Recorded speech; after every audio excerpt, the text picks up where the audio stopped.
ding ding ding ding ding ding ding ding ding ding ding ding. That's my apology for a late as fuck podcast. You're all very welcome for episode 47. Tom O'Mahony here of Buckshot. Jesus, that was all over the shop, wasn't it? It is 47, isn't it? For the today the 23rd. Fucking hell. I normally like to get these out sometime during the midweek, but this is just fucking scandalous, lads. 23rd of February 2018. Down in Jesus area. People were appreciative anyway that I was bollocksed. I think people enjoyed it, the honesty and the fact that I was bollocksed when I said I could not. Today's podcast you'll have seen anyway is a swapcast from the gig on Wednesday night up in Lavery's. Because again, this fucking week, next week will be better. Physically better and not as much running around like a fucking hiddless choke, as the Australian folk would say. This one, it's always great having it with Colin anyway, because he's good crack. Maureen's good crack, and it's in a good crack environment. It's just before I go on to do one of my favourite comedy clubs there is in Lavery's anyway. So, but yeah, Jesus Christ, apologies for it being late. But sure, look, it'll be there for you for the weekend. Anyway, anyone new, you're all very welcome. To all the regular subscribers, fair play to you, lads. You found it this way, so subscribe on whatever platform you're listening. Hit subscribe. Typically, it's handy if you have an iPhone to just do it on Apple Podcasts / iTunes. We're not allowed to call it iTunes anymore. It's Apple Podcasts now. They've set up a whole different thing. Also, if you like what you're listening to, leave an old rating. It's always handy, it makes it handier. You're up against the big motherfuckers. Basically, we as a gang are up against the big motherfuckers who have actual money behind them. Or a narrative. There is no narrative here. We purely have the crack and chat. And people seem to enjoy it. So yeah, do as much telling of people, subscribing, rating, all that usual stuff. So like that, we're on everything. If you want to find me, it's very easy. Type in Tom O'Mahony to most things and you'll find me. Instagram, the usual fucking places. If you need to get in contact, hit me up on Twitter. I'm pretty sure it's not going to have to be a fucking long form. Twitter is 240 characters. The email is buckshotpodcast. If you want to find it, buckshotpodcast@gmail.com. Or just go onto the old website, tomomahony.com. Can you see how easily I'm saying that now, lads? It's kind of freaking me out. I'm adding bits and pieces to it. Gordon gave me the fucking tools to do what I need to do now with it. And I'm starting to kind of learn that, because I've been in and out of it, I need to sit down for about 3 days and add in all the different ways you can get the podcast and everything through the website and all these things. I did, however, and because there seems to be a trend, and I'd set it up probably fucking 3 or 4 months ago, was a Patreon page. It's basically, as you know, podcasts are for free. This is all Patreon is like if you want to sling a couple of quid to help. Basically what I want to get, I put it on it, the reason why I want to fucking do it, I need to get new gear for this thing, because you'll hear even Colin's one now, it's crisper, and he was just showing me the gear he has. It's not ridiculously expensive. 400 to 500 quid would get you on the track to having a right mini studio set up, and that's kind of where I need to go. So anybody, if you want to sling me a couple of quid. But also the sweetener to that is that I will be putting up video content of the podcast and other bits and pieces, and only people through Patreon will actually be able to get to that. So I don't expect money for nothing. And also, like, if people want to keep on giving, it helps put fucking diesel in the old car to get fucking places to actually interview people and whatnot. Pressing on, how was your week? I hope you had a good one. How's your Friday going? Because this now is going to be out by lunchtime Friday. Have you one leg out the fucking door? Have you? Can you taste the pints down the pub? Can you? How was the week? Cold out fucker. It's about to get a lot colder next week apparently. It's going to hit minus. They reckon it might even hit -6, which is grand. Tis fine, lads. So long as it doesn't piss down rain, I don't give a fuck what it does. This week has been just fucking bananas. Anybody who follows me on social media will kind of see the timeline of just the distance and time is fuck me. This actual having to physically travel is bullshit. We need the Oaksum Star Trek fucking sooner than fucking later. I now discovered my job is actually I just drive for a living and tell jokes somewhere in between that. that's essentially it. Last weekend, where was I? Christ. Oh, I was in city limits in Cork. But I had to go down early because this triathlon I was telling you about, which is kind of not really a triathlon, but it is 3 disciplines, but it's kind of a bit of running, bit of cycling, bit of kayaking, small little bit of running. That's the way the day actually breaks down in Kenmare for this Kenmare Quest Challenge, which sounds really cool, but I'm pretty sure I'm going to be fucking hanging out my hole by the fucking end of it. So I had to actually see what some kayaking was like. And my sister, who signed me up to this, of course, they live this gorgeous place called near Oyster Haven, which is just outside Kinsale. They have kayaks. I said, let's try this fucking kayak thing just to make sure that one doesn't puke after like 7 bulls of... I'm from an inland county, people, is what I'm saying. Fucking yoke was brilliant. I'd travel everywhere in a kayak if I could. So the kilometre or 2 that we have to do in the kayak, that won't be a problem. So I was happy out with that. I can't remember where I was the night before. I was definitely gigging somewhere the night before. I can't fucking remember. My brain isn't... But thank you very much, anybody who came out. City Limits was good crack, albeit it was quite late getting on stage, but because people are quite pissed when you're the headliner. They're actually... Am I pissed for him? I remember that means pissed drunk. They weren't actually angry. They were just kind of... So... but it was great because they were a receptive audience. Do you know what I mean? And it was a full house, which I was fucking delighted with because Cork needs to get back on track, and it seems to be getting back on track after the blip there of the recession. So it seems to be back on. Then the following morning, see, the thing was where I just haven't caught it, chasing my fucking tail all week. I had to gun it back up. So it was about 4 a.m. when I got back up home. And then I had to be on News Talk with Bobby Kerr, who, for anybody who doesn't know Bobby Kerr, he's probably the happiest man in the country right now. He's a lovely fella. He was one of the dragons on the Dragon's Den, the Irish one, and he owned an empire of coffee places called Insomnia Coffee up until 6 months ago, and he just sold it. So you'd be happy too if you had a radio gig where you just enjoy talking to interesting people. He essentially has a live podcast. That's essentially what he has, just different people coming in. So I was on with that. We had great crack. The pod I've reposted it on the whatchamacallit page, your comedy page. You can hear we actually enjoyed it, but I was just euphoric on caffeine at that stage. And who else was on? There was a blonde something or other. I forget her name. She was a lady. She was singing, and Lily Higgins was on. Sister, she's celebrity baker, but she's also a sister to the comedian Maeve Higgins, and she brought in cracking biscuits. But we're having such a good old banter. She was promoting a Good Living festival, which is on in Ballymaloo in Cork this weekend, this Sunday. The PR agent for the thing was outside the studio sitting there, and she was like, "Hey, I heard that. You're actually not a total fucking freak, and you're good crack.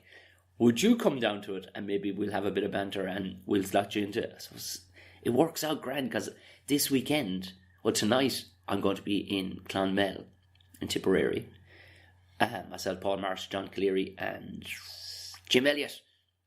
And tomorrow, I'm going to be hosting in Cork a Heineken Rugby Club event with none other than former Ireland coach Eddie O'Sullivan, Ireland and US Eagles coach Eddie O'Sullivan, for the Wales match. So I'll be down that neck of the woods anyway. I have no fucking idea. This all looks very kind of posh down in Ballymaloo. I may be a bit of a fucking roughneck walking in there. I don't know. I really don't know. I had made... Do you know what? I would never make notes before the podcast, which is the thing is really unprofessional in fairness, and you deserve more, people. You really do. You deserve more. But I made notes, and I don't know what the fuck any of my notes... Oh, I did the acting class thing. I think I was telling you about that. I'm teaching these people. It's for this project that's coming up in a couple of weeks' time. I'm teaching this group of people acting. So we broke the films down. We cast everybody, and everybody got into their mini films. And we're just going through it or whatever. But on the way down, I stopped in at my good friend of the podcast too, Leanne Moore's gym, which is in Cuna in Limerick. I stopped in there because I said, you know what, I better get in like a cycle as well. So I did a 45-minute cycle. But when I went in there, we were just chatting away. She was showing me the place is fucking class. You have to have a look at Go Gym. If you're ever passing, just go in and ask for it. It's fucking class. They've like that fake grass everywhere. It puts you in a good mood. It's got do you know what I mean? There's a good old vibe to the place. And who was in there but my bowled old friend and also past guest and friend of the podcast, Carl Spain, trying to get his ass in shape. But fair play to him. I got fuck all done for 20 minutes because all we were doing was nattering like two old fucking wives. But it was good crack. Fuck me that morning as well. I put it up on Instagram, but you can't really judge it. So I'm out in the front yard, and the dog just fuck me. Right, here's the actual story. So everybody hates ironing, right? Well, about a year or two ago, herself bought a steamer. This thing where you actually hang the clothes up and there's a tall pole, and you just swipe this kind of steamer brush over a thing. It's unbelievable, but it had been boxed up, right? So I found it and I went, fucking hell, let's get this thing going, because I fucking hate setting up ironing boards and I had to get a shirt fucking. So I'm hanging up the shirt. This thing is unbelievable. It's pumping out steam at a rate of knots. Oh, no wrinkles left. But whatever asshole had put the fire alarms, fully fire alarm this place, he didn't set it to the correct whatever. I don't know what the setting is, but they're shit brand, maybe, because it can't tell the difference between steam particles and smoke particles. The fucking steam set off the smoke alarm. Fucking house goes ape shit. So I pull open the window. I'm upstairs. I pull open the window to let the steam out. The window's only about a foot off the actual ground, right? Because there were those tall old sash ones. I walked downstairs to reset the whatchamacallit. And the fucking dog jumped straight out the fucking window. The upstairs window. Yeah. I only know this because no doors were open. And pretty much there's no other way she got out. One minute she's downstairs, the next minute she's outside the front door. She shot up the stairs too. Essentially, I didn't physically see her, but I saw her run up the stairs, and I saw her then outside the fucking door. It's at least a 16 to 20 foot fucking jump. That's about 5 to 6 meters for our European friends. What? And this is a fucking schnauzer. Fuck me. She clearly survived. She was here. She's probably going to bust through the door there in a second. What the fuck? Like, you scale that up in your terms. Like, she's only like a foot off the ground at her highest point. Fuck me. That's like jumping about 70 feet. 70 or 80 feet for your average human. And just tucking and rolling with it. So yeah, that was fucking stressful looking. I'm back on the barbecue fucking buzz, lads, again. I did a spatchcock chicken during the week. I did put it up on Instagram too, because I just couldn't help myself. When you're doing something so fucking dirty and sexy when it comes to fucking meat, you just can't help yourself. I can't help myself anyway. People seem to appreciate it. So yeah, I'm going to get the fuck out of your way, get this podcast up. And as I said, I don't know what gigs. I think next week is fucking finally quiet, because like I said, we're moving house. So it's going to be, yeah, so I took no gigs, so it could just be a case of I'm going to try and pack up as much as I can, but I am, I'm down in Kerry, obviously teaching this acting class on Tuesday, and that kind of fucks everything up. But anyway, this weekend, as this goes out, if you're anywhere in the south, you can catch me tonight in Clonmel, in O'Keefe's, hosting the show. And tomorrow, if you are in Cork, I would advise, and you're into rugby, come over to the Mount Oval Bar, which weirdly, and this is very weirdly, this is no bragging, but just as past jobs facts, I built this bar back in the day. I was the engineer over that bit. Anyway, I'll be there with Eddie O'Sullivan from 1:30, I think. We're going to be doing some punditry, bit of crack. I'm going to stick all this stuff up. The vlogging, lads, the vlogging. I'm starting to not be frightened of Premiere Pro, the actual video editing stuff. Bit by bit, I'm getting around to it. But yesterday with the Patreon thing, I was putting up. So if you go onto Patreon, I'll put the link in the description. If you want it, I'm not coercing anybody, but it really does help. And if you don't want to spend I don't know what it is. Maybe I don't know what the minimum is. Maybe it's $5. Maybe it's $1. I don't know what it is. I'm still quite new to this. But if you don't even fancy paying it, maybe just copy and paste the link and throw it up at some stage. Be fantastic. Tell other people about the podcast at the very least. Because, yeah, that's the big one. Would everybody that listens to this, would you share it on social media? Because I need to kind of our numbers are climbing up every week. We kind of need to be doing better than we're doing, really, because there's some shite podcasts out there. But because they have money behind them, the fuckers, they're doing far better. So fuck them guys. And I say better podcasts because I'm unashamed. we have some good guests, we have some fun times, and the people that get in contact with me really enjoy the fucking podcast and have a good time laughing their bollocks off. Or lady bollocks. So I'll put up the description of the link, but also, like that, I will be putting up, I'm going to start week by week, I'm going to start putting up the clippets, or even maybe even the full interview via video. So you'll actually get to see us chatting, provided it isn't in some fucking obscure dark place. I'll be sticking up content every week, and the only way to access that will be as a patron of Patreon. But like I said, I put the fucking description up. Anyway, moving swiftly along. Anybody who doesn't know Colin Geddis, you probably do. But if you don't, he is one of the most successful podcasts himself in Northern Ireland. He's probably the most successful one in Northern Ireland, and one in Ireland, the island of. He's right up there. His characters, Barry the Blender, the other characters he does. He's a fucking brilliant stand-up comedian. He runs his own comedy club with his soon-to-be wife, Maureen, in Lavery's of Belfast, which, if you're ever up there, is without a doubt one of the best crack you'll have. So, moving swiftly along, please join in the swapcast that we've both done with myself, Colin Geddis, and Maureen.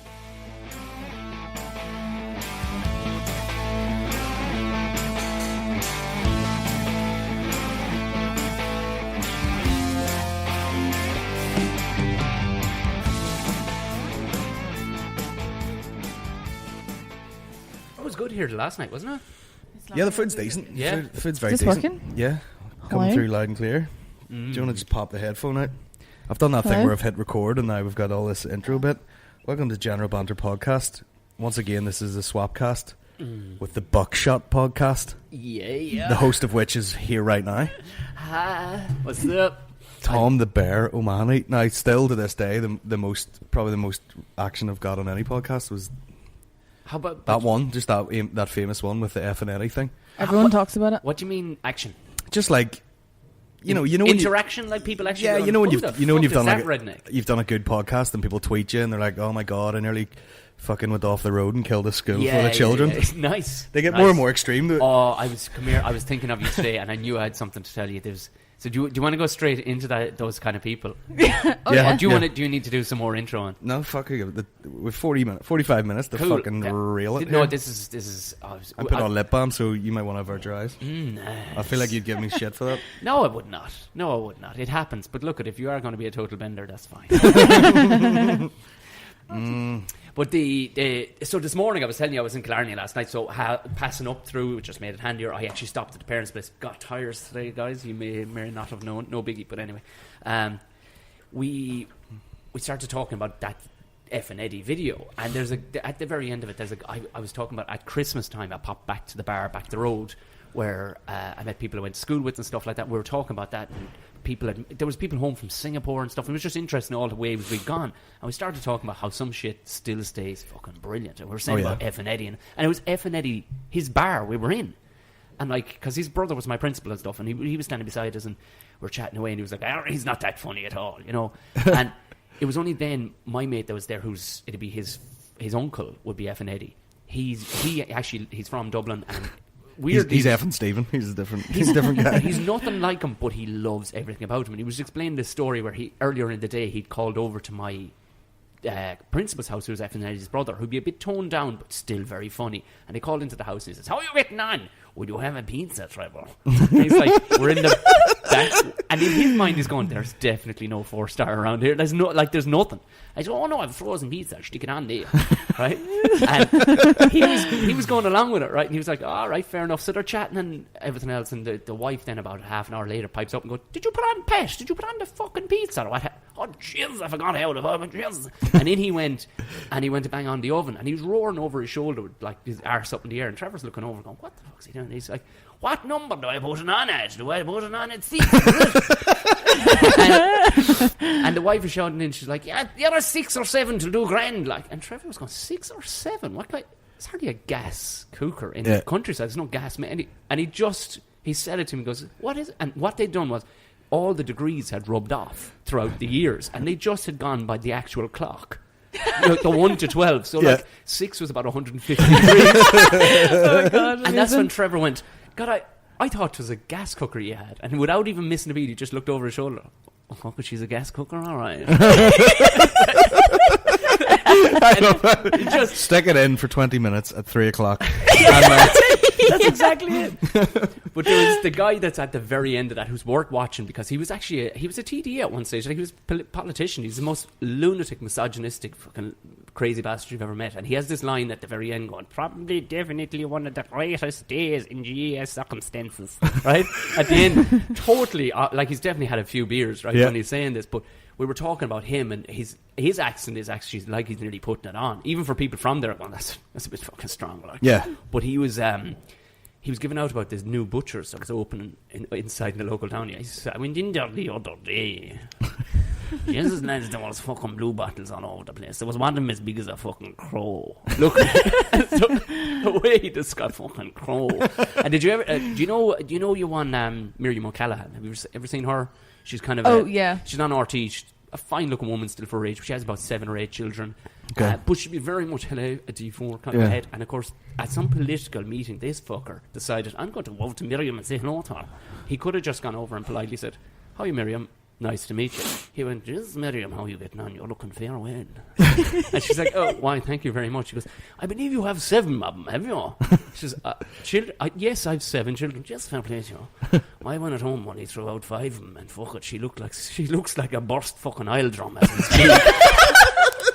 On his own oil. Oh my God. Burst oil drum. A battered oil drum.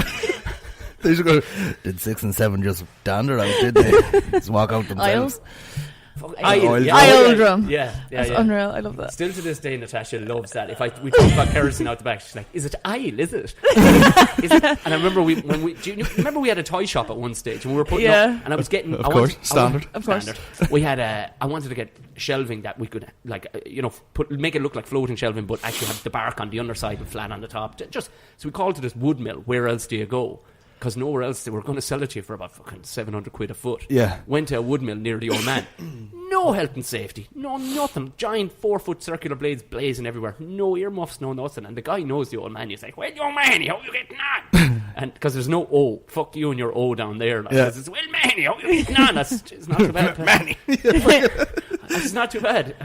What are you in for anyway? Is it timber? Are you making an old trailer or what are you making? Couldn't wrap his head around it. And Natasha, God bless her. No, we're making shells. No. And her extremely South Dublin way. She went, hey, how's it going? So yeah, we're just, going to make some shells, Shells, all right. And it was like, she made them, I was looking at her going, just cut off, just say nothing, just say we're fucking need timber and that's it in strips and we'll do our own thing. And she actually went, yes, it's for, a toy shop. And your man went, ties?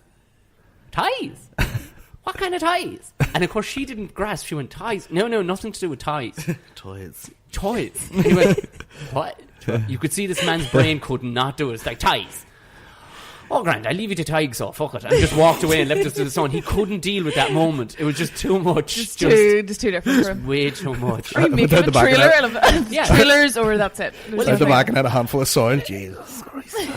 But he couldn't wrap your heads around. Like, if you wanted planks, you only wanted planks off him for making a massive trailer or something. These are the sort of fellas that show up there. Like, fellas with no teeth, can't look women directly in the eye. These sort of fellas, like. But your man, like, forget about fucking. Yeah, they're kind of classical wooden toys. A lot of friends from the States, a lot, for people with disadvantage. And it's like, what? And you can see your man not computing ties.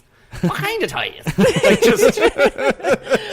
Oh, that's amazing. That's fucking crazy. I mean, like, even like you were talking about Killarney earlier. I went to Killarney as a kid on like some sort of camping trip with my parents, and it was like if Americans designed a town that they thought Ireland should be like. You know what I mean? Yeah. Horses fucking shitting on the street, and like it was insane. And you like back when you could smoke in a bar, and you'd like.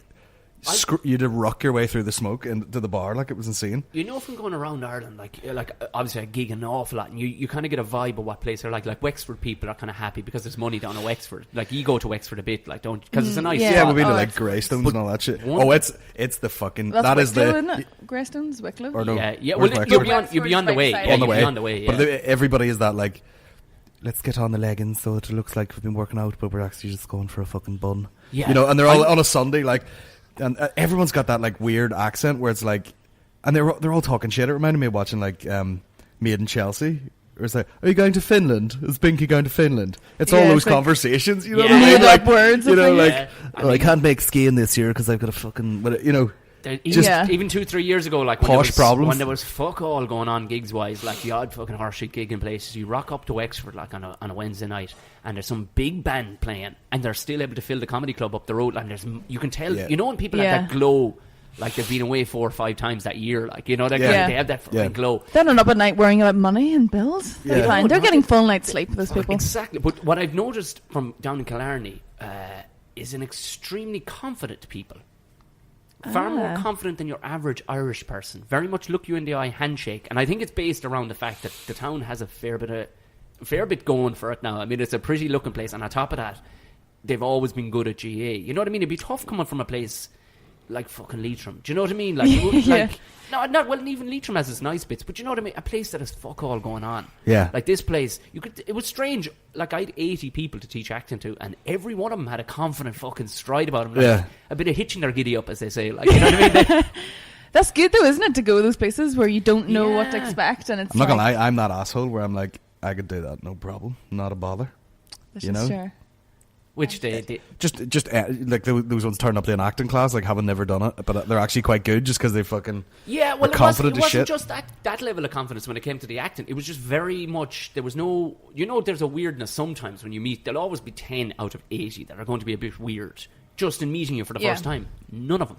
They all had a happy, smiley face on. But then I suppose if they had put themselves forward for this, they were kind of game ball anyway. But I just noticed that all the owl ones and everything, it was all strong handshakes, kind of looking you in the eye like, I'm fucking ready to rock. You know what I mean? There is something about even an older generation who are all confident. There's something sometimes about a younger generation now where everyone is like terrified of everything. You know, it's because you're on your phone all day and you're like, nobody can might be onto something being there, an Maureen. older generation. Like, you know, I always think of like my granny. She would have never was embarrassed at anything, would have asked for anything she wanted. And if something wasn't right, she had no problem like going, no, excuse me, I need you to redo. Whereas, like, I think everyone now is so paranoid that someone might offend someone. You forget, like, whereas there's such a great confidence, I think, in the older. If you ask for something, really 9 times out of 10 you get it. Like, it's so true. And people are still scared to be like, sorry, there was an actual cat shite in my dinner. Could you maybe swap that out instead of going, get this fucking out of my face and get me another one? They'll be like, here but you even go. the acting thing, like, I know, like, there's a sort of a small theory thing I did a bit with, and like you were saying earlier, there's these farmers coming to it, you're like, there's no way, and they were amazing dancers, everything. Do you know why? Because a lot of them you were like, oh, this is such and such, and the guy's like, so guys, so it's just like milking the cows, like that. And you're like, oh, is big fucking Tony gay? And you're like, no, he's 3 kids and all, and he's like 5, 6, 7, like dancing about and all. But that's like, a different thing. Come on now. I mean, it's very sad that he can't just be like, by the way, I'm gay. And then they're like, right, well, you're a priest now. You know, that seems to be the fucking route. I don't think in all parts, because you know where I'm living. Yeah. I don't think they give a fuck. Yeah. Like, they're just, like, there was, I think I told you about That's this. like the real liberal type shit that I like. But it's gone the other, I'd say, like, I walked in there one evening. Like, there'd be a sign that says, like, faggots welcome. Yeah. Yeah, it's friendly, but still slightly. It's old school. We don't steamer. care. We don't care, but come on. But I was in there one evening, and I'm pretty sure, like, he's totally gay. This guy's really camp, but nobody gives a fuck. He's a funny little bastard, like, and that's all people care about. Like, and then one of the guys was just sitting there. He was kind of just rubbing his head, and it was like it's a gang of fucking maybe 45 upwards. And one of the lads was like, "You're right, Dinny." He was like, "The fucking depressions are at me." And one of the lads pipes up and goes, "Jeez, don't be bottling that shite up now, because I don't want to be fucking having to cut you down out of a rafter." I was like, that's how you deal with that shit. Yeah, that is how you. It's so in the open. Tiptoe around the shit. Come on to fucking tell us what's up. And it was the wife. He was one of the first people in County Kildare, I think, to ever get divorced. I think was the wife. It just still hasn't left, the poor bastard. But when first person in Kildare to get the plaque outside his house, you'll fucking sit it out in misery, you bastard. But it was, and it was, but it was good. Like, I was just fucking blown away. I was like, "Fuck, that's how you deal with it. That's how you don't." Oh my god, about just go straight in. Pull yourself together. And before I have to get involved. Like, I don't want to have to get involved with your shit. It was the ways I don't want to have to fucking cut you down out of a rafter. Like, and it was like, "Fuck, that is so graphic." On top of that, but didn't give a bollocks. But there's like a loving undertone to that. Do you know what I mean? Which is the best part of it. The barman told me that'll set him right. He'll have a bit of a word then to a couple of the rest of the boys over the bar, and that'll set him right for another month. Yeah. And then because you know that's someone like, because it's men, you can't be like, actually out loud be like, no, we all care for you. So it's No, more you it's can't more do like that you wouldn't want to be causing any fucking hassle to anybody, would you? But he wouldn't be able to deal with it if you actually physically put an arm around him and said, listen, let's just have a chat. He'd fucking punch you in the chin and go, get off your fag. You know, like he wouldn't be able to deal with And that. 9 times out of 10 for people, that's more hassle to go, oh no, I've worried people now and everyone's all going to act weird. Especially in Ireland. Yeah, people are going to be having to think about me. But the more you just come out with it and it's like, yeah, sure, fucking get over it. And I can't remember have a bit of joke or whatever. It's I can't remember if we did a podcast between the time that we were at your house and now. I can't remember. I doubt it. No, I doubt it, no. No, but that bar was hysterical, and I actually do material about that now. Do you? About the deaf country singer. Oh my god. The guy That with the two was- fucking... Oh yeah. When the wicked Which is also... I was trying to say, like, how Irish is it for him to come in and go, can I do a ging in here, please? And they're like, oh Jesus. You know, like, we can't tell him no, because they'll fucking kill him, so they're like, we'll give you half an hour, and he's like, Stop. I didn't make it blind with a fucking difference. Nobody's... Everyone was still up Here, dancing. Everybody was still not the us, because you were standing there going, is he shit? Is he shit, or is it just me? And I'm like, he's right there. Not that mattered that he was right there, because I can't fucking hear anyway. I was fucking steamboats by that stage. Oh, yeah. Jesus Christ. You couldn't see, never mind here, so No. it was fine. I've been drinking since I started that barbecue at 5 o'clock in the fucking morning.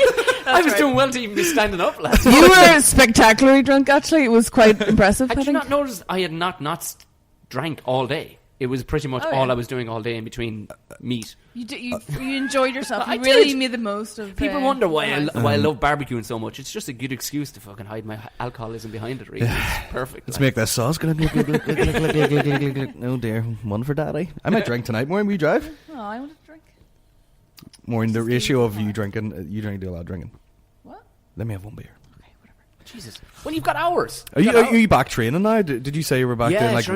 I'm doing a thing next the 10th of May. I'm doing a thing called it's down near Kerry in Kenmare. It's the Quest Challenge.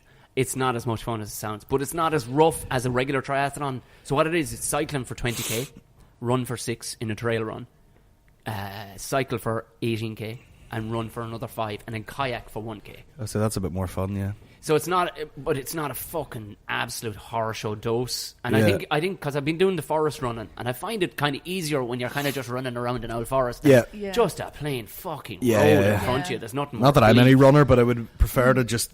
You're kind of alert more when you're like watching where you're stepping and shit. It feels like more of an actual thing that I might have to actually run around the forest. Yeah. So, Yeah. do you know what I mean? It feels like because there's no fucking reason to running on a footpath on the road. So I only got signed up to this because the rest of the family have all gotten really fucking fit and they've just shamed me into it. So I've had to do it basically. So fuck me. It's tough. Like, that's a lot of things. I nearly puked the first couple of runs. I hadn't ran since I was about fucking 21.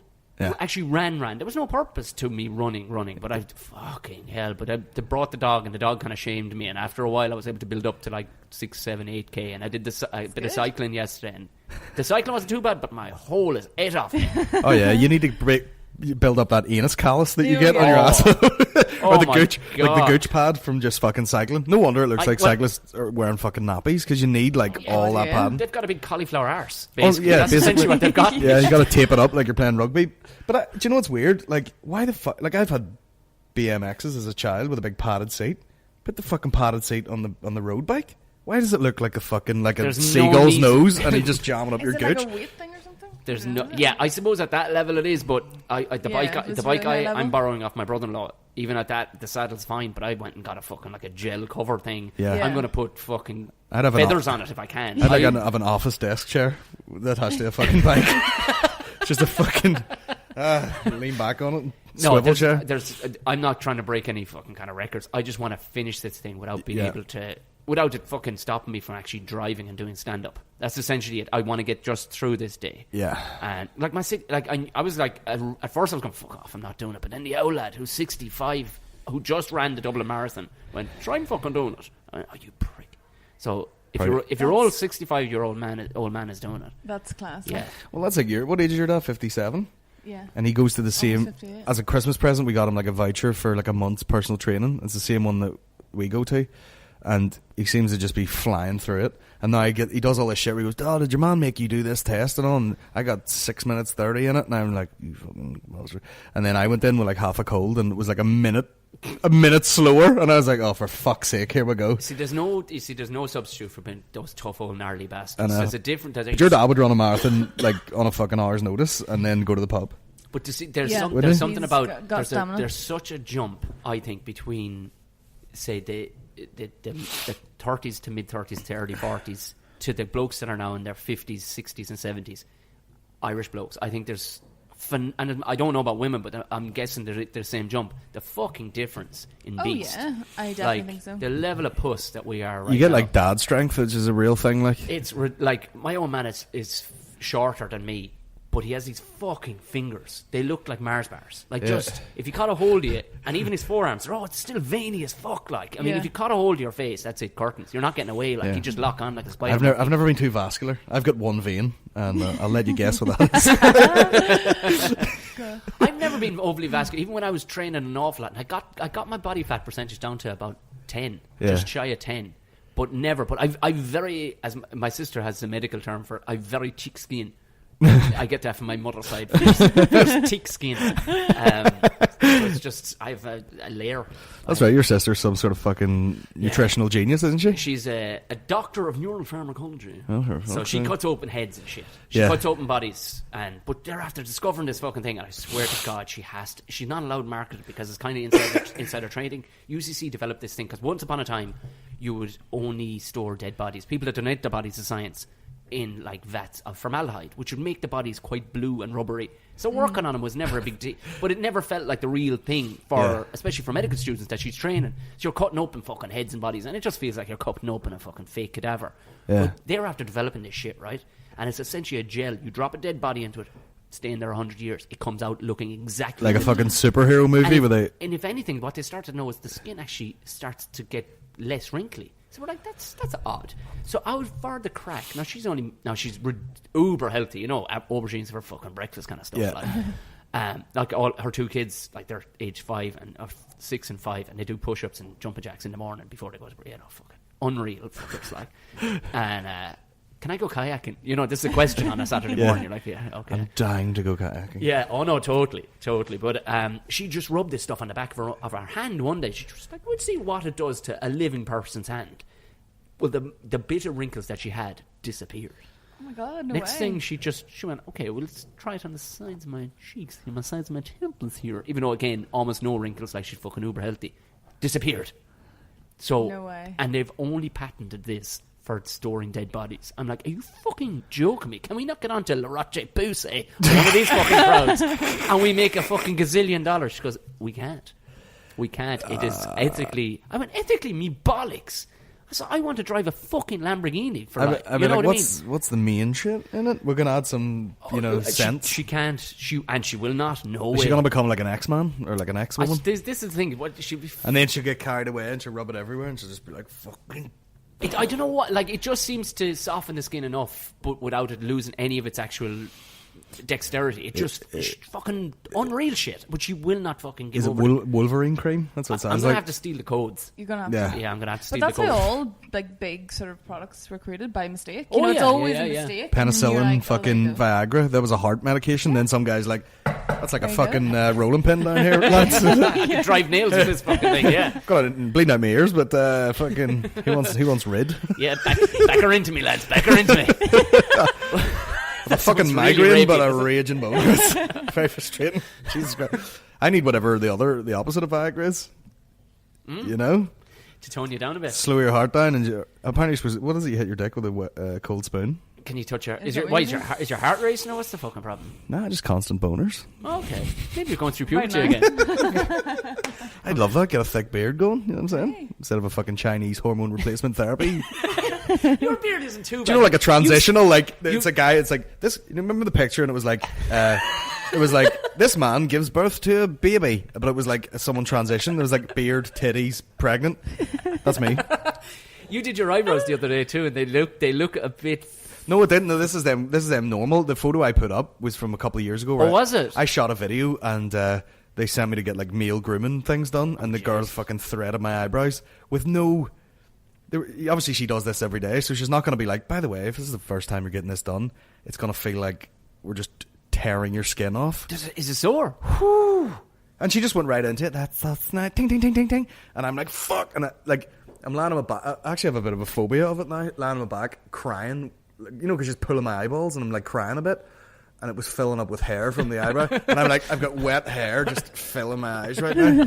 And she goes, will you shut up and all, you're squirming about there. Just fucking... Your beard isn't too bad. It's not a beard. That would just be like facial hair, I've got a bit of facial hair. I don't know what it is, but now that the sun and the warm weather, my beard is growing fucking crazy again. I don't know what in the Christ it is. It's what sun and hot weather are you talking about? This is it. The sun came out for about 12 hours, and I shaved in the space of 18 hours twice.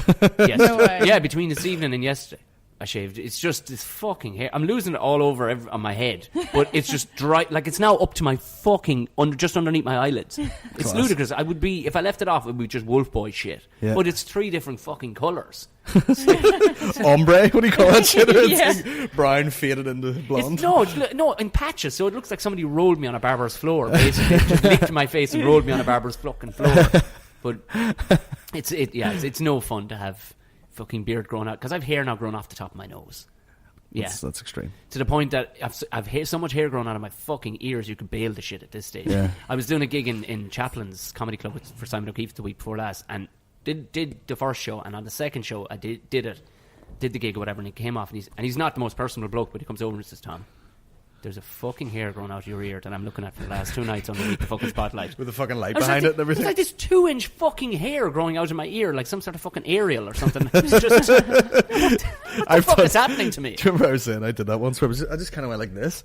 You like touch your nose a little bit, and I grabbed something and I was like, what the fuck is that? Big spider's leg of a nose hair, was it? I fucking pulled the hair and my eyelid shut. It was like, what the fuck is this? And I swear to God, I pulled it out, and it was like, you could have fucking like stitched a wound with it. It was like so thick and have you heard about tough. those lads that get like people? I don't know if it happens to women much, but like lads that get ingrown hairs on their hole. Mickey has one. I think Mickey had a fucking slab of his hole cut out. Yeah, this lad that worked with me before, he should have went back. But get a bit more done, like. That hair has just followed you around the front up to your chest. What is that? But this lad he wasn't right for about a fucking year after, because it's hectic. septicemia had set in. And they pulled this fucking hair out of his arse, and he swear to God, he said it actually weighed. Fuck me. Yeah, it actually weighed like 1/10 of a pound, because it had like swirled like a ferret. Yeah, it had gotten in there and just swirled and swirled underneath the skin. So when they kept on cutting, it was like, what the fuck? And basically, just this I was going to say semen, but the opposite, the pus. Like, it's not even a better word, but the pus just was. He had to basically wear a fucking nappy. Oh yeah, for sure. God, and they don't, because of the fucking where it is, they don't stitch it up. They just pack the wound until that's all it they can kind of do. heals Yeah, itself, which is fucking disgusting. Oh, yeah, a lot of men have looked that. I had a mate when I was younger had it, and I remember like just by chance, I was in his house and his parents were out, and he was at home, so they were like changing dressings for him, and all. He's like, "Will you fucking do this for me?" And it was like, one of those real like, I hate to have to ask you, but would you just fucking God, yeah. And I remember just like, it looked like it looked like he just fucking was in like doggy style position, and just someone hit him with an axe right between his cheeks, like that. Oh my God! Oh, was that the base of his spine? Was it? Yeah, the tailbone. That's where everybody gets it. Just literally top of your ass crack. Yeah. But it wrapped around this guy's spine. Yeah, like, got in and wrapped around his spine God. like some sort of real X-Man shit. That's where it's dangerous. Like, yeah. Do you ever watch that shit on like Instagram where the girl just pops fucking cysts and all that shit? No. There was a video. It was like the toughest video in the world to watch, and it was like people going to doctors, and they actually had like specific tools for digging out fucking these knots out of people's faces. And you're like, how did you let it get to the point where there was a fucking bowling ball of shit under your skin? Like, like I would definitely take a Stanley knife to that shit. I saw a guy, and he had like, it looked like a fucking golf ball under his forehead, right in the middle of his forehead. And you're like, at what point did he go to work one day and go to put a hat on and be like, well, today's the fucking day that it's not going to work? And then she cut it and just boosh. Oh my, yeah. Just fucking. How the fuck do you let it go? There's no need to let it go that far. Nah. Especially in the middle of your fucking forehead, like. But this is the thing. Like, a cousin of mine, he's he's some sort of nerve surgeon. But when he was working he trained in Florida or whatever. But when he was working, they put you through all sorts of fucking places to work for 6 months at a time. And he did a VD clinic in like the fucking hood in Miami, right? And it was the same fucker showing up every week with a different dose, right? And they're just all and brazen, just showing up, going, "Hey, what's up, doc? I got these." And like their cock is fucking hanging off, their fucking fanny is turned inside out. Like after a while, he was like a fucking brunch lollipop. But after a while, he was just like looking at fucking car accidents. You're just going, yeah, I see, yeah. But he said this one guy showed up and his nutsack was down to his knee, right inside the trousers, and he was like, "How the fuck have you? What is?" I've never been to Florida. Essentially, what had happened to this guy was, in medical terms, what happens after lads' nutsacks drop? There's a bone cavity in the pelvis that closes up, and this lad's one had never closed up, and he'd gotten a hernia fucking lifting some shit, and his fucking intestine had gone down into his ball bag, but it had grown. Is that when he's sitting there going like, "I'm starving," and rubbing his balls? My balls are rumbling. Let's get lunch. But the fucker had left it go 9 months before he decided to go. And oh my God. He rocked up with it going, "Yeah, I think I'm in a spot of bother." He's like, "Yeah, you fucking are. You're ball bag. We're gonna have to." He's like that guy on Channel 4 that he had to wear a hoodie upside down and then pull the fucking drawstring of the hoodie because his whole nutsack was in the hoodie, and then he would go like zzz, and tie it up. What the fuck? Did you not see that fucking? No, it was incredible. 10-stone ball bag, and he's wearing a hoodie this way. Had the same thing happened to him, or has he gotten an infection? Elephantitis can often fucking happen. I think it was more like that, but I've heard of people getting that hernia before, where it just fills into your balls. Oh, that is, and you can get that horrendous. Anyway. I think you can just get that groinal like hernia. He got caught rotten one of the second or third days. He was telling me like, and he's the same fella is a bit fucking flat on the old crack side of things, like, but. He just sociopath doctor. This one fucking comes in. She's in the whole time apparently, and her family are always fucking in. She's like massive, American fat, like massive, like wheelchair bound stuff. American fat. In she comes and she's like, "Yeah, I got this problem down below. I don't know what the fuck it is. I'm really hurting. I'm not feeling well." So, of course, the doctor said, "You know, it's a perfect opportunity for you to get on your rubber gloves and have a root around in that there," because he knew full well something manky was coming. Like, so of course, your man now. I'm gonna as a pre-warner. He didn't put on goggles. Right, looking up this lady's gooter, right? So on with the fucking glove. He should have gotten the vet's fucking elbow gloves, right? In he goes. My toes are in my shoes like this right now. In he goes, right? This one had forgot. She thought like she didn't know what was wrong. Had she gone? But she'd fucking septicemia had set in from whatever fucking thing. She was dying essentially on it. Essentially, what had happened was she'd plugged herself for the bones of 5 months. With a tampon and forgotten all about it and left it up there, and it was rotting her from the inside out. And what had happened was some sort of film had built up inside there, and essentially a litre bag of pus built about a half a foot, say 9-10 inches up inside her fucking gooter. And your man went rooting around inside in it like a fucking mad thing. It burst and came gushing down like something out of fucking Raiders of the Lost Ark. Fucking blew out over his face, down his fucking throat, everything. It was. Well, I'd have barfed it right back in. Oh my God, I had to. It was at that point because I was asking because he was talking about having to cut off lads' fucking legs and stuff like that with stuff, and I was going, "What? Have you ever had a day?" And he goes, "I'll tell you about the day that I almost called it." And he says, at the time I was fucking 300 grand in debt. That was the only thing that kept me in fucking in training. Was that I was 300 grand in debt because of colleges over there, fucking, especially when you go to the good medical colleges. Oh yeah, it's a fortune. You're talking 80 grand a fucking year. He was up to his bollocks in it, and I feel like I have less energy. Sorry for that. So who wants to get something to eat? Actually, but I swear I've heard similar stories. Like a mate of mine was trying to be a doctor. We should have done it. You'll have to do a warning before this. But again, similar story. Big fat woman went in, and she was deliberately like, "Oh, I've lost a tampon," so that this guy would go in after her with a pair of fucking like tongs or whatever to fish it out. But she liked it. That was the thing. She'd be like, "Oh dear, that's stuck in there," and this guy's like rooting around, like you know, and she was like loving it. And then here's the fucking. This guy told me this story. He'd asked a doctor like, "What's?" Obviously, he was a trainee, and he's like, "What's the fucking grossest thing you've ever seen?" Guy had a colostomy bag, right? Gay guy, and his buddy was fucking him in the bag hole. And he got fucking gonorrhea around the bag hole. Holla! Jesus Christ. I thought that was... Hey, do you like to party? Not like this, motherfucker. Because a mate of mine who's gangbanging his ribs. His mate of mine's now wife, they were living in Australia. And first day on the gig as a nurse, a couple of gay guys, he was after getting a fucking colostomy bag. And the first question they asked her was, sorry, we were thinking, could we have sex with a hoe? And she was like, innocent girl from fucking West Cork was like, I'm going to have to ask a doctor about that. Yeah. And that was the only time in my life I've ever heard that, and now you've come back. So clearly it's a thing. Oh my God. Is there not enough? I did. I mean, really, is that your only option? I did a fucking fucking. your side. I actually did. You know, back like how long have I been stand up? 7.5, 8 years, whatever. I remember doing like a very early gig, and doing that in stand up, like saying this is the most disgusting thing ever. And then the MC came back on the stage. What's crack? What's this? Secret love letters? Oh no, that's for work away. No, you can't. You can't do anything. This is like you can barely hear anything past here. Yeah, you can no, sing. Walk away. That was nice, wasn't it? So I that was a lot. Fucking very respectful. Do we note pass back or? We did we just had a note passed by.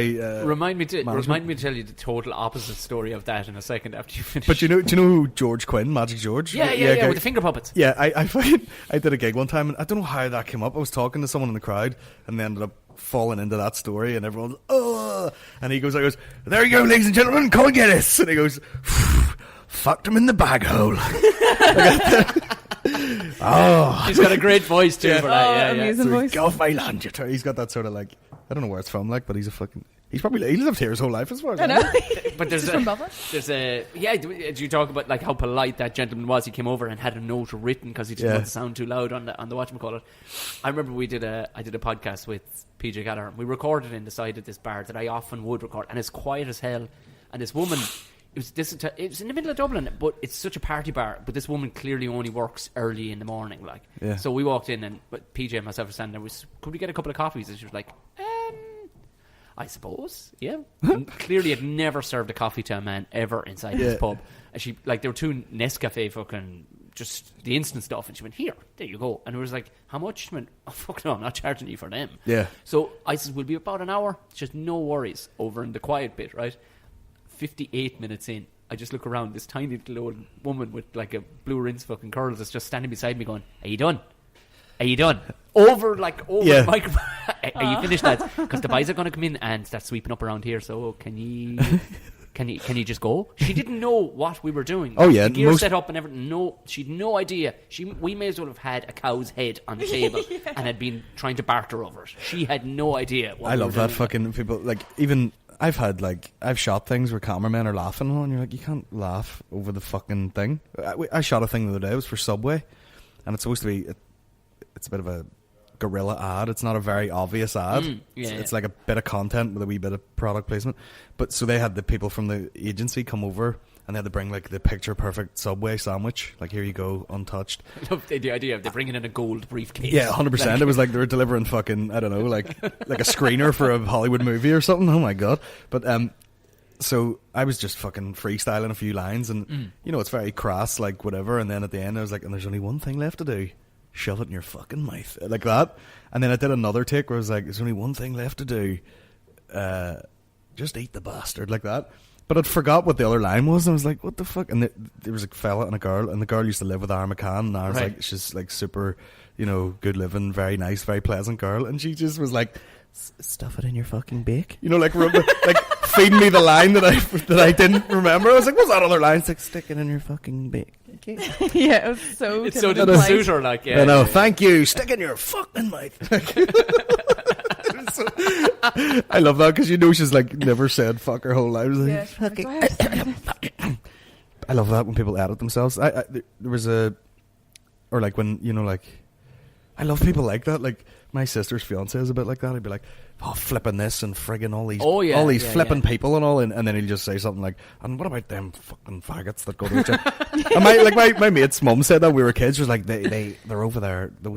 Her sons are a fucking, no, she didn't curse. She was like, her sons are a nightmare.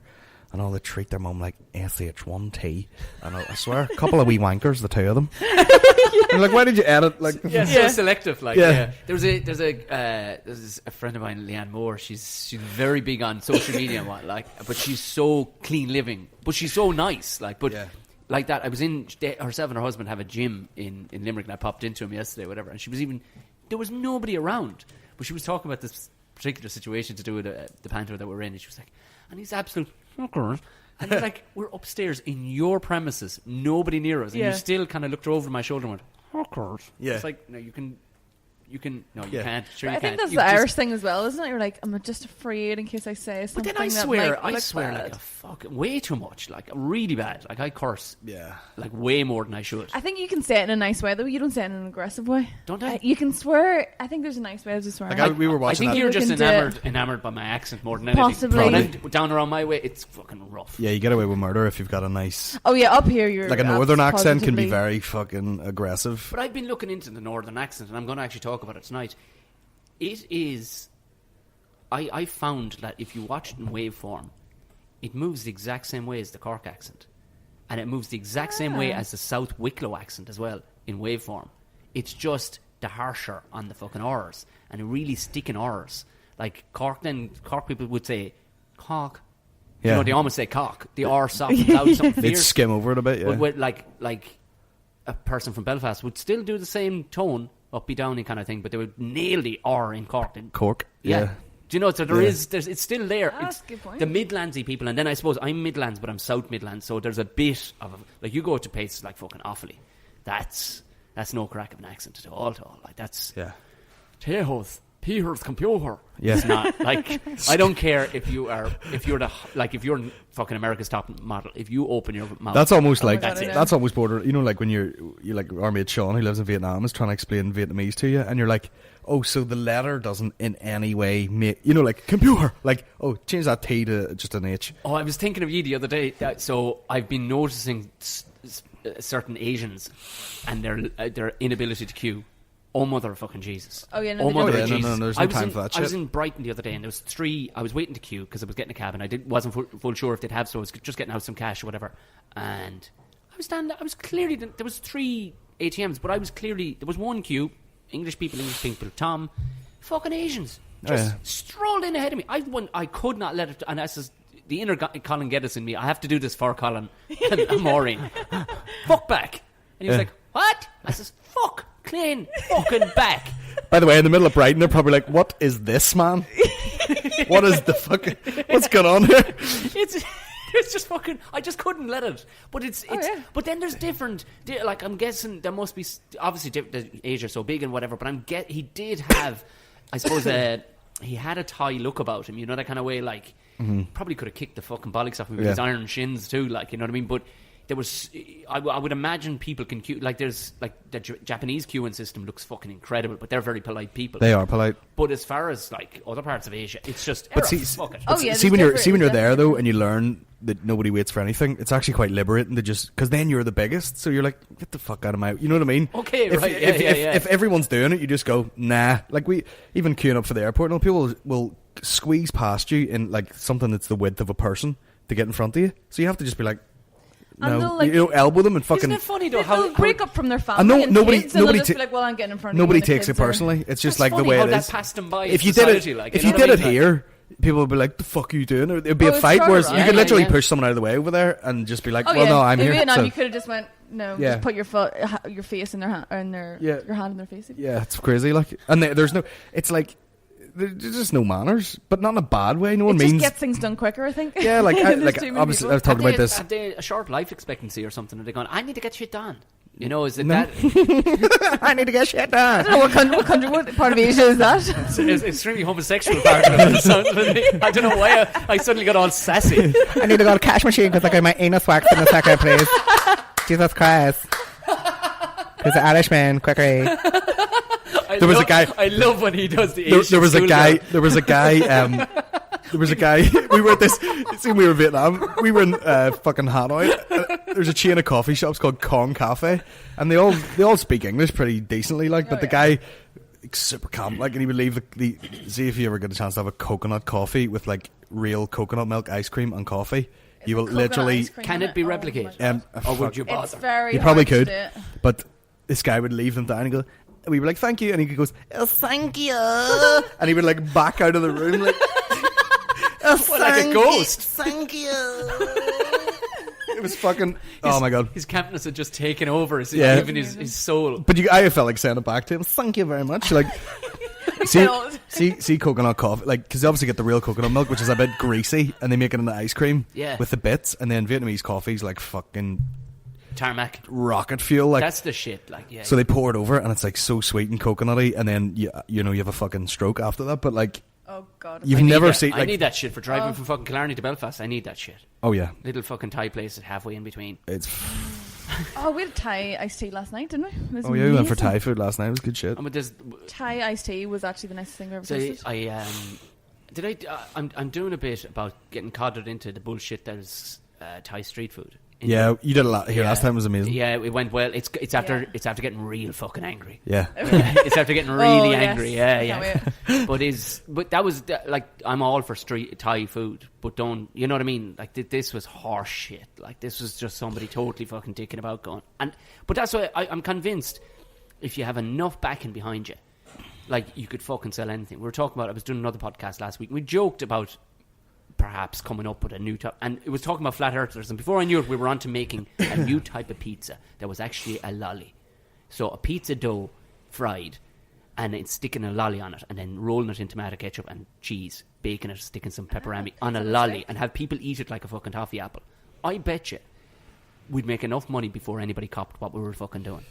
Oh yeah. You think about it. Oh, you could sell anything. Pizza pops, like that's the fucking name already. Have the donut fucking places popped up here? Like Dublin, there's a few donut places. Yeah, there's, if it isn't a fucking barber's with a guy with a sleeve of tattoos and a fucking and a curly moustache, and you can now get scotch in the fucking barber's. Oh yeah, fuck right off, you prick. You're getting your hair cut at 10 o'clock on a Tuesday, and like, would you like a fucking old fashioned? Yeah.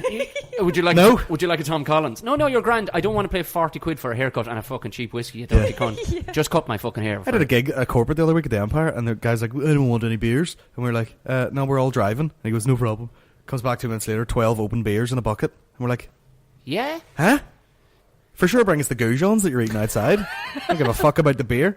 And then, but it was for solicitors, so we were like, sure, we're all driving. Okay. He's like, come on, it's only beer, like, you know what I mean? Yeah. But that's between the donut shops, the barbecue joints as well. Barbecue joints are starting to fade out a small bit. The barbers are gone. So like, there's more fucking barbers than is.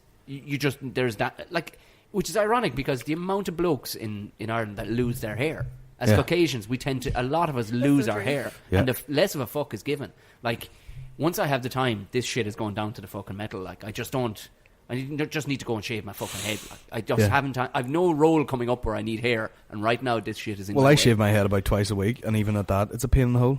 So if I could like do something where it didn't come back, that would be the best shit ever. Could you laser your head? That's probably not going to be good, I suppose, laser in your head, because there is a brain inside it. It's probably not. Do you know what I mean? Like, laser your toes or something. Like, yeah, I suppose, don't laser your fucking head. But even, everything becomes a fucking pain in the hole, no matter what level you're doing it at. Some fellas, I don't think they have enough going on in their life where they actually they need a pain in the bollocks, like. Do you know what I mean?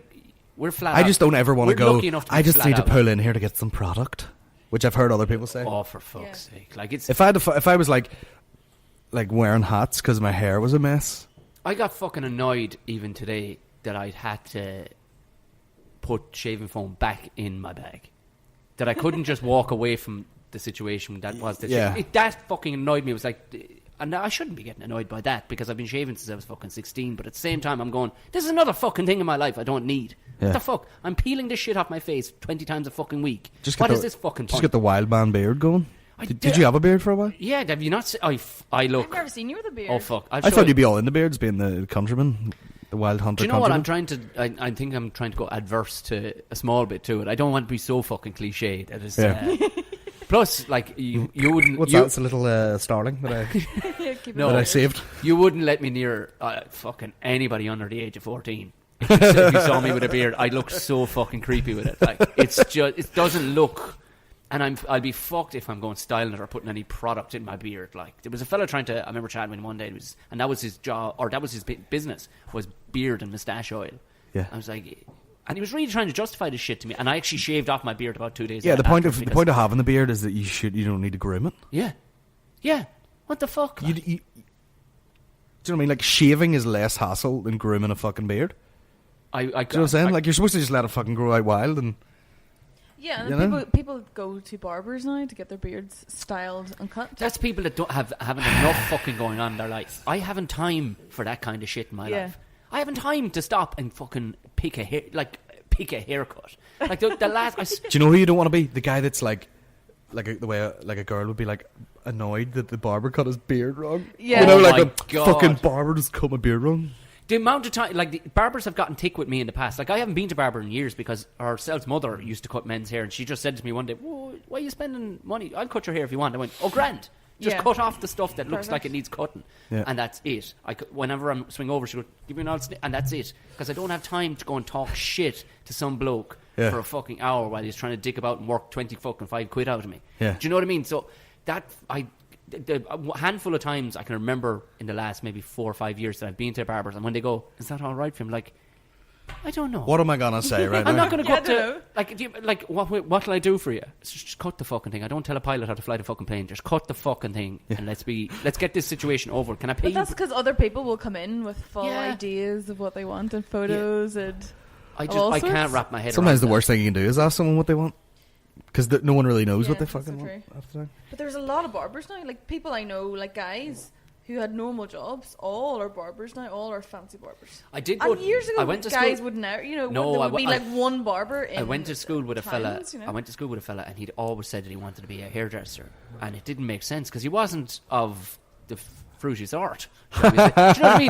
There was That's how it no. used to be. But the he stereotype must have been told by an uncle or somebody told him this is a job you need to be going into because it's cash. There's no fucking traceability on cutting fucking hair. Oh yeah. He now is so apparently puts on the act and everything. Like he now has pretty much like a 3-month waiting list. He is that shit hot, and he puts on the whole act. He lands in, has the girls like the flowery fucking shirt, the whole lot.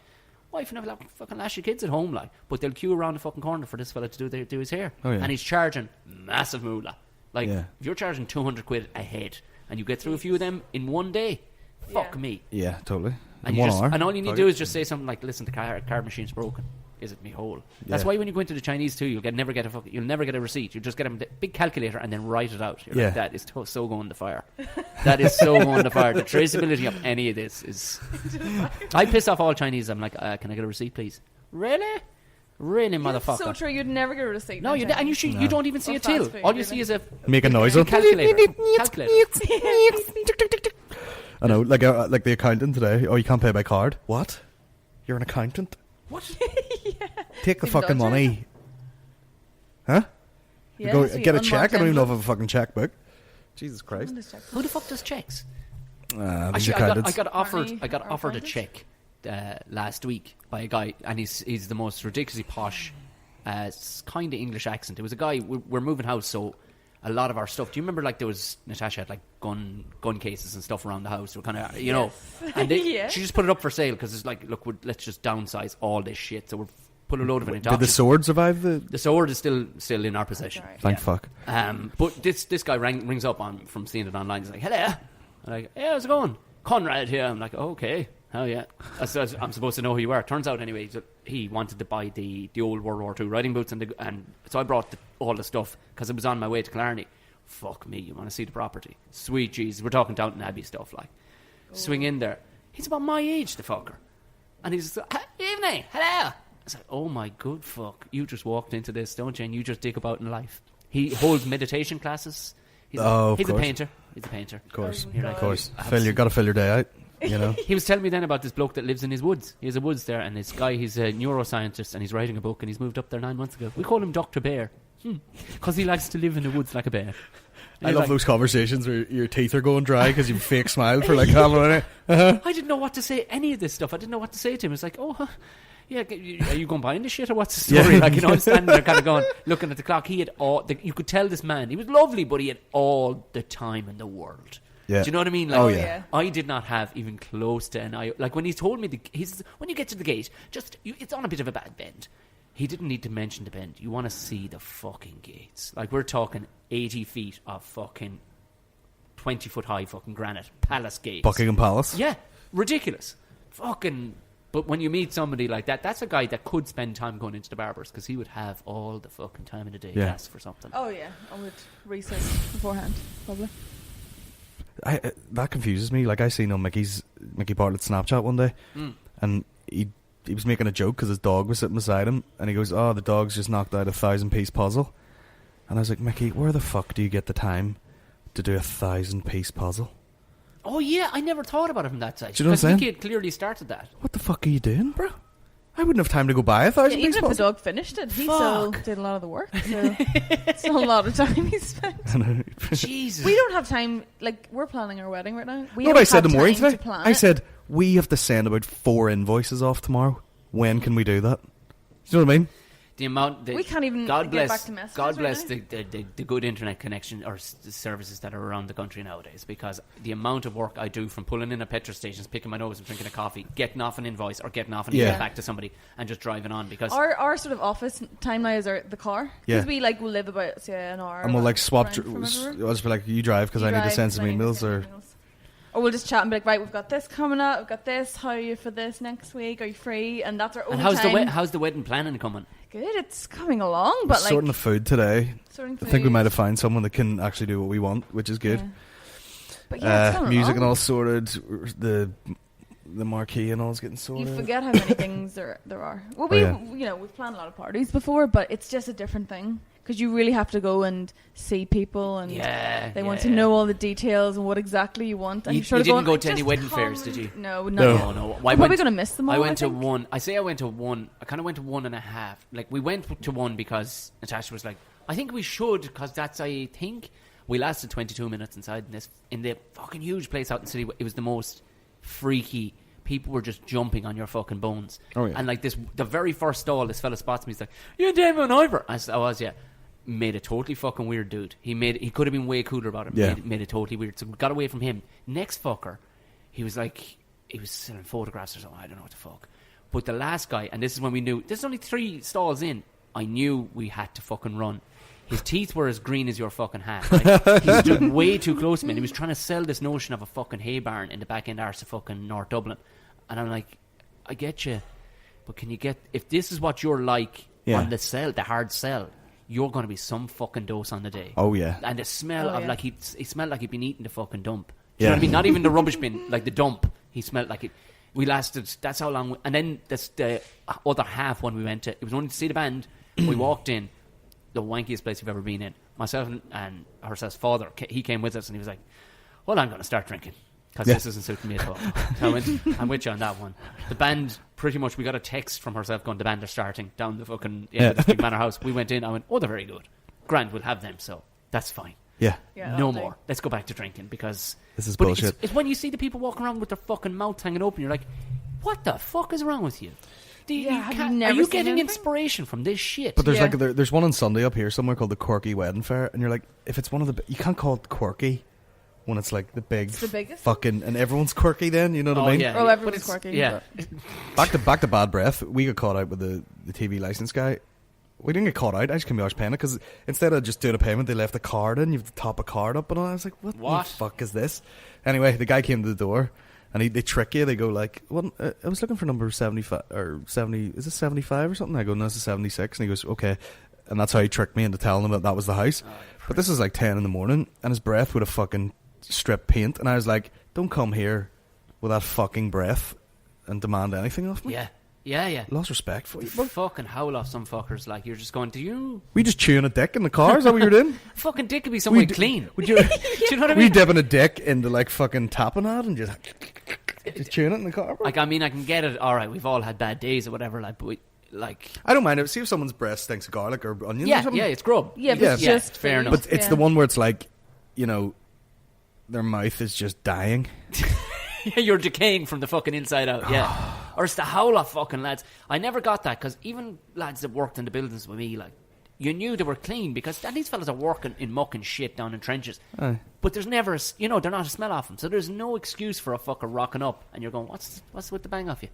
Yeah. What's with the fucking bang off you? Yeah, you're still right. Go fucking wash yourself, because I know fellas that sweated their hole off all fucking day in a trench and didn't smell. So what the fuck are you doing? Like, go. Yeah. Well, there's a certain yourself. thing to like clean sweat won't really smell, but No, it is those smeggy guys putting his work shirt on for the 3rd time that week. Yeah, but it's pit stains down the fucking. But what that is just the bacteria going off. Oh yeah, that's what it is. It's just you're a walking fucking science fair is what you are at that stage. You're making cheese in your fucking making pits. Jesus. Smelly bastards. I'm paranoid about, like, even I put this mic out and I went, and the little fluffy bit smells like curry cooking. Like we've cooked in our kitchen because it's been sitting in the office beside the kitchen. My dream is to actually build on an open kitchen. I have no kitchen in the house. My dream is to build an open-sided kitchen on the back of the fucking house. Yeah, that's the way to go. Because fuck the kitchen. Like, I mean, I love cooking, but let's do that shit unless outside. You can get like an industrial strength fucking extractor that'd have in a pro kitchen. Like, you know, like, fuck me, they just, when you have to start cooking shit, it's just it gets into every fucking thing going. I saw the dream thing, you know, it's on Instagram, one of the Irish rugby players, CJ Stander, South African guy. You want to see what they're after fucking building. You mean Ulsterman? I love that when they're like, oh no, he's an Ulsterman now. Oh yeah. But he's the Munster one. But they built basically, I'm guessing some cast iron fucking oven company flew over from South Africa because he's known for having his big braais, like, you know, just a big fucking barbecue. It's essentially this huge door that slips up like a fucking garage door made of cast iron. You look in and it's like 5 levels of smoker, hot grill, fiery grill, oven. And you're just going... See, if you had that at the back of the fucking house, you'd never go indoors. I think I would be happy with... Do you ever see, like, the fucking Chinese restaurant and I don't even know what sort of pressure's coming out of it, but the gas thing is like a fucking jet engine. They're unbelievable, them yokes. Yeah. I think I would get away with that. Just anything in that fucking wok. Flames flying off it and shit like that. I don't know what the fuck they are. Fucking starving now. What, the burner? Yeah, I've seen them, but I don't know what they are. I've never seen them in real life. I've just seen them on telly. They must change the bottle like fucking 3 times a night. It's just like, whoa, it's like ripping out of it. Like, I'd love that shit. Do you remember that place in Amsterdam we went to, and the guy was behind a fucking glass booth? You know, like a drummer would be sometimes. Oh yeah. And he was just sitting there like, whoa, and you ordered the noodles, and you just.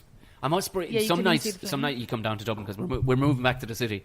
Oh, yeah. We have to. Natasha's too much work on. Way too much work on. So it's going to be for a while. We're going to move back in, but we're moving to the nice side, so don't worry. Okay. But what we'll do is I must bring you some evening. Come down and we'll go to there's a fun Japanese restaurant inside. It's the most bizarre thing. Your man cooks and you sit around. It's teppanyaki or whatever, and your man sits around. These fucking eggs at you and he's fucking awesome. So he brings you up, and their goal is to get you drunk, so you make a bollocks of it. Yeah. But he doesn't have to get you drunk. I cannot flip a solid egg on a fucking spatula and catch it again. That's never going to happen. But what they do then at the end of the night is they come out and they sing like, kind of like a mariachi band crossed with Elvis, but they sing like Diana Ross. It's some of the maddest shit. Especially if you're half steaming, you're going, what the fuck? It's crazy. There was a guy in Derry. We used to go for like a rugby dinner every year. And everyone just got fucking steaming and then went for this big Chinese buffet. But the guy every night would come out, the guy that owned it would come out and was like, caught in a trap. Really? Yeah, be Chinese guy from Derry, which is like mashing Do 2 the accents accent? together that do not. Wow, yeah, that's me. I would need Mickey. I can't do a Derry accent. I would need Mickey here to fucking pull that off. That's a country accent. That is. I love how the Derry accent's the problem. Oh, it's up there with the worst in the world. No, it's not. It's not. It doesn't come close to draw the accent, but they all sound like they've been in a car accident of some sort. Enniskillen's pretty fucked up too. Is it? Yeah. Oh, it is. Do you know what? The one of the few people, 2 people on this island that I've never understood a single word of, even though I've met him over 20 times. A guy from West Cork who owned a pub who... I was working a summer job in the buildings and we were refurbishing one side of it. This machine of a fucker, right? He was the local milkman and he opened the pub at 10 a.m. So he did not sleep. He just had one or two, and he'd come in the morning, and the only thing I think I ever remember, he came in one morning at 10 o'clock, drinking it, and just like a Tuesday, after doing a round with the milk, with a bottle of fucking Bulmers in his hand, going, you would have a drop. I'm like, I think he's offering me cider. That was in 3 weeks of working there, that's all. And then another fella called Rodney. That's his mother's presumption. I can't even say the word pronunciation. Ironically. But they were pronunciation. I stayed with him when I was working in Enniskillen. We were building the golf course there. And I could understand his mother and father, but him, forget about it. He drove a digger on the side. I don't know what these people were doing. They were fucking loaded. They had a B&B and they had a digger company and a farm.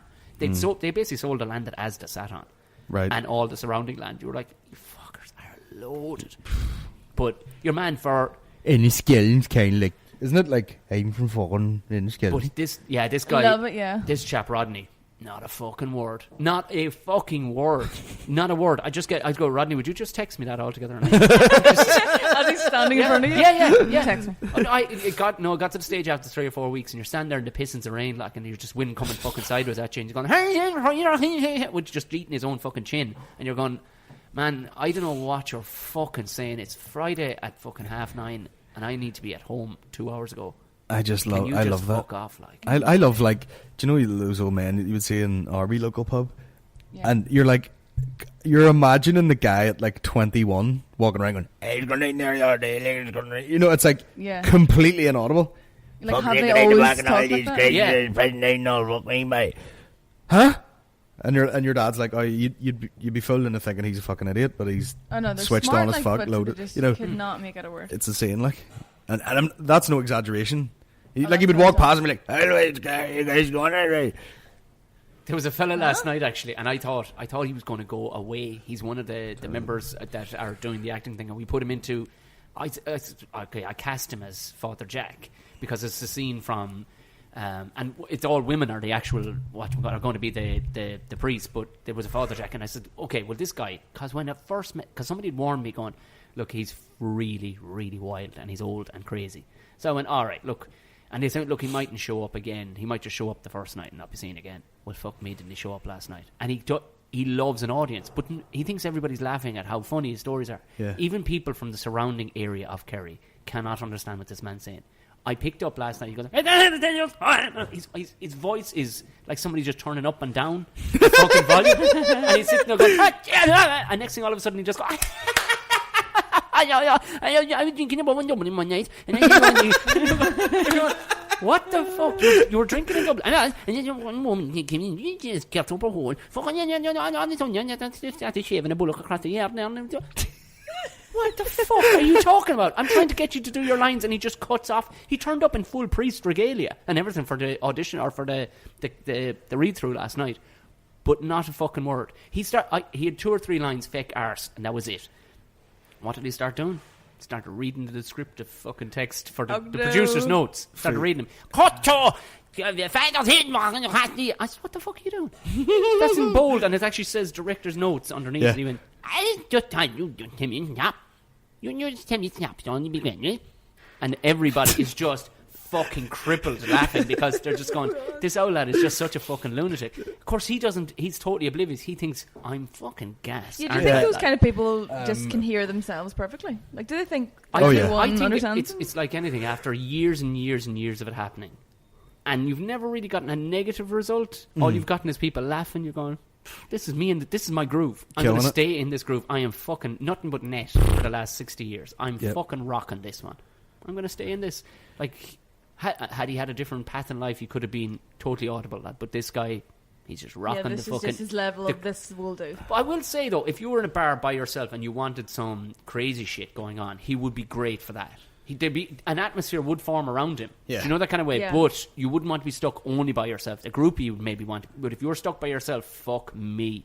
Yeah, you do that panic thing. Like, he doesn't leave any... He left no gaps where you can go, oh, that's grand, so... Yeah. And walk away. Yeah. I had to actually let him go for a good 45 seconds and go, oh, Denis, what the fuck is going on? We've other people... We've other lines in this. Shut the fuck... And then straight into this fucking story about the one time... What part of Dublin do you think, man? I'm not from Dublin. Yeah, wait, anyway, I didn't give me the one. Back in 1972, 73 minutes. Who was anyway? And you go, what the fuck is going on? What the fuck is going on? I hate that. That is my night. You know when you're like staring into oblivion and some guy's spitting in your ear in a loud pub and you're like... And when is this going to end? I think what a lot of them were laughing at was the fact that my face looked like horror. Because they knew what he was like, and they've all known him for years. But it was me being introduced to the first time looking at him. They probably push him on people, like, oh fuck, here's a new guy. Yeah. There you go, off you go. Be fucking subjected to this mad What about the lad in the pub that fucking... This guy, he must be like 60, and he's about 6'8", and crouches under doorways and stuff. Huge.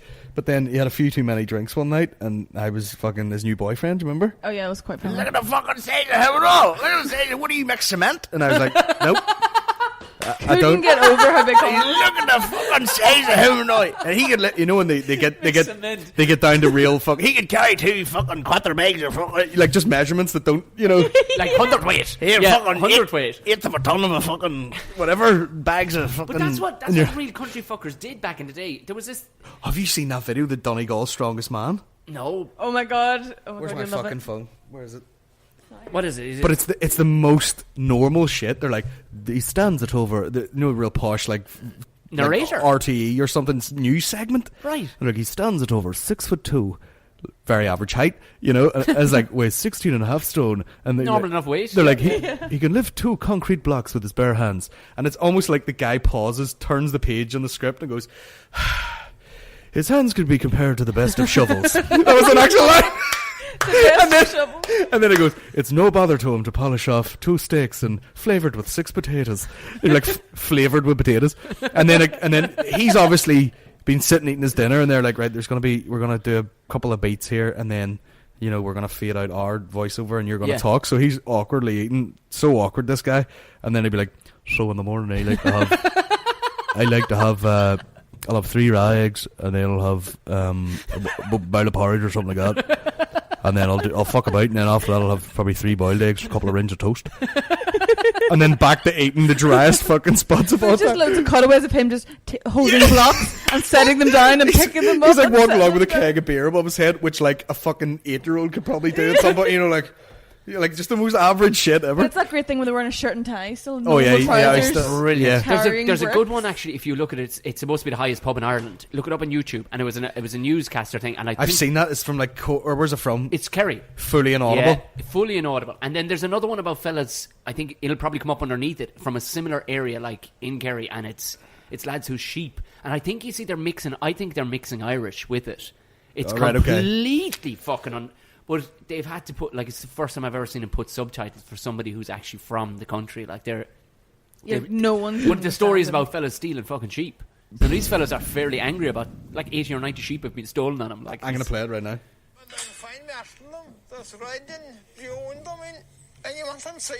That's your man after losing his sheep, yeah. Mikey Joe O'Shea brought his flock of Scotch sheep down from the mountain commonage ahead of lambing. He discovered over 50 were missing, allowing for a number of deaths and strays. Mikey is convinced over 45 sheep have been stolen. Possibly a night, there'd be a full moon there about night, and it'd be bright out, and there could anyone That's what your man sounds like. About night, sure. Well, there was 45 sheep missing, Mike, and the lambs and everything, and the sheep, to count out a nice bit of money, Mike. He's like a fucking, you know, if you had a tape and you go, well, that sound goes, you can say, I'm around the There's a great guy. You done about you, nothing. I would bite my tongue off trying not to laugh. There's a great radio station in Kerry, and he was part of a pirate radio for years, and then this guy, he was just brought in because he became legendary. He put him on like Radio Kerry or whatever it is, and he has a strange nickname like Flouncy or something like that. And he sounds like that guy on the radio, but just cracks himself up every so often, and people just listen going, this guy's fucking brilliant. But he does what they tend to do in real is they leave them. It's like fuck moving my lips. I'm just going to leave them hang over my teeth while I speak. I was at the dentist earlier. Like their whole fucking mouth's numb. It's their lips are detached. Why would I think it's because they work in such windy conditions that, you know, like Mongolian people, their eyes are so closed from working out in those fucking arid areas. Like, these people's mouths are just keep shut because it's just fucking windy as shit. Yeah. There's no point in shouting because but they can throw their voice in the wind, and then half a mile away it's fucking perfect English. Maybe that's it. Maybe we were missing it. Maybe there's a device. They're like, I'll use those time, and then it just gets you. Do you want to go for lunch at 5? Like, it just gets in your ears perfect. Maybe that's exactly what we're missing. We're missing the whole point of it. Like, you should. The cake is not ready yet. You need to see it through. So on the right acoustic spot for it to hit off the fields and the mountains. And perfect. We better fucking wrap this up here. Oh yeah, before people start coming. Comedy club to do. Check out Tom's podcast, Buckshot Podcast. Is on iTunes as well. It's on everything. I listen to it on iTunes. And we're going to swapcast as General Banter. Sure, we'll just put up a lovely picture of the two of us. Just lovely. The three of us actually. Why not? We're just doing a lovely picture. Yes. Let's call it a day. That was lovely. We'll see you next time. Stick it in your fucking beak. No bother to him to polish off a plate of steak.